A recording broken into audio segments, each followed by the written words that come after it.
आज भारत का उभरता हुआ राज्य है और औद्योगिक विकास की ओर प्रगतिशील है, पर बिहार में आज भी मुख्यतम लोग कृषि और खनन से जुड़े हैं। कृषि से जुड़े लोगों में भी 25% से ज्यादा लोग पशुपालन से जुड़े थे, मगर पशुपालन, दुग्ध उत्पादन और उसकी बिक्री संगठित नहीं थे।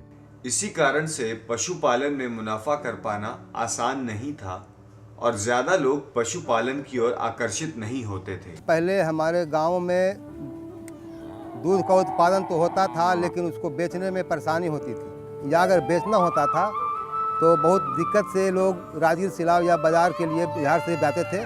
वो बहुत गिने चुने लोग जाते थे। दूसरी समस्या ये थी कि ताजे दूध को उसी दिन बेचना लाजमी है, वरना वो खट्टा हो जाता है और फिर बेचने के लायक नहीं रहता।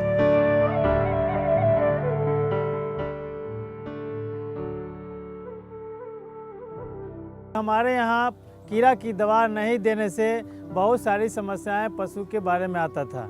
वह समय से पाल नहीं खाते थे और के वह बार बार जैसे पैखाना करते थे, वो लीवर खराब हो जाते थे और पशु कुछ दिनों के बाद जैसे उसकी मृत्यु हो जाते थे। मेरा नाम अशोक राय है, ग्राम चांदपुर धमोल, पोस्ट हसनपुर गुर्दा, जिला समस्तीपुर। पहले चारा का बहुत दिक्कत था। हम लोग को नदी के उस पार 6 किलो 7 किलोमीटर जाना पड़ता था। सारे दिन उसमें घासें लाने में हम लोग को टाइम पास हो जाता था। मेरा नाम राज नारायण सिंह हुआ, गांव केसावे, बेगूसराय ज़िले के बरौनी प्रखंड का ये गांव है। तो मैं पिछले पशुपालन तो लगभग 30 वर्ष से ज़्यादा हो गया है। पहले दूध उत्पादन तो किसान करते थे, लेकिन स्थिति दो तरह की थी। एक तो जो पशु किसानों के पास थी उसका उत्पादन क्षमता कम था। दूसरी बात, जो भी उत्पादन था उसका जो मार्केटिंग था वो मिडिलमैन के मार्फत होता था और बाज़ार भी मात्र लोकल बाज़ार ही था। तो किसानों का जो दूध का मूल्य था वो भी सही नहीं मिल पाता था। उत्पादन क्षमता कम थी। अच्छा जो पोषण चारा वगैरह था उसका भी अभाव था। तो एक बिखरे हुए ढंग से काम चल रहा था। दिक्कतें बहुत थी, मगर संभावनाएं भी बहुत थी। बाजार में क्षमता थी।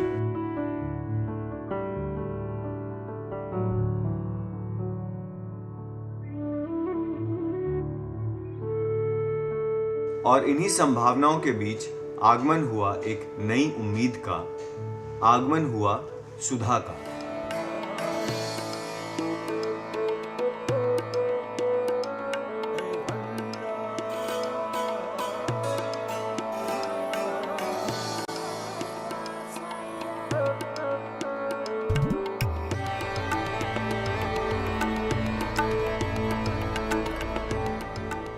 सन 1983 में Bihar state cooperative milk producers federation limited यानी कि कॉम्फेड का गठन हुआ। कॉम्फेड ऑपरेशन फ्लड प्रोग्राम के तहत आनंद डेयरी के मॉडल पर तैयार की गई थी। इस डेयरी के 2 मुख्य उद्देश्य थे। पहला, दुग्ध उत्पादकों से सही कीमतों पर दूध खरीदकर उसे उचित दामों पर बेचना, और दूसरा, उस मुनाफे को दुग्ध उत्पादकों के साथ बांटना।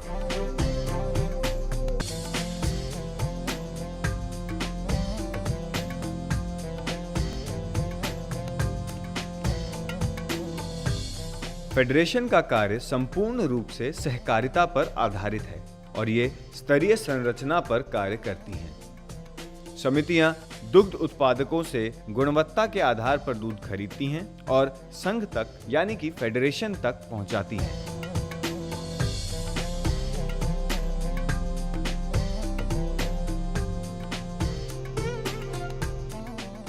फेडरेशन के पास कई ऐसे मिल्क प्लांट्स हैं जिनकी कैपेसिटी लाखों लीटर्स की है।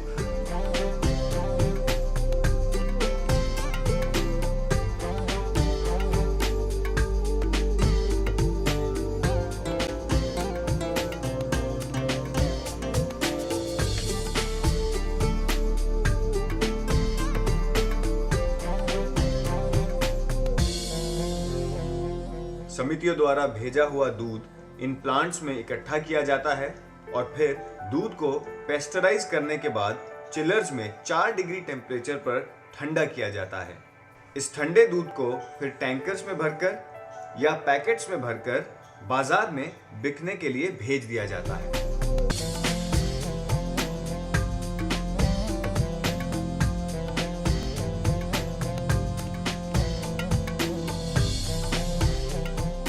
और मार्केट में टेम्परेचर कंट्रोल की सुविधा होने की वजह से दूध ज्यादा समय तक उपयोग करने योग्य रहता है। लेकिन जैसा कि हमने बताया, कॉम्फेड का कार्य सिर्फ सही कीमतों पर दूध बेचना नहीं है, वो तो कार्य का केवल एक हिस्सा है।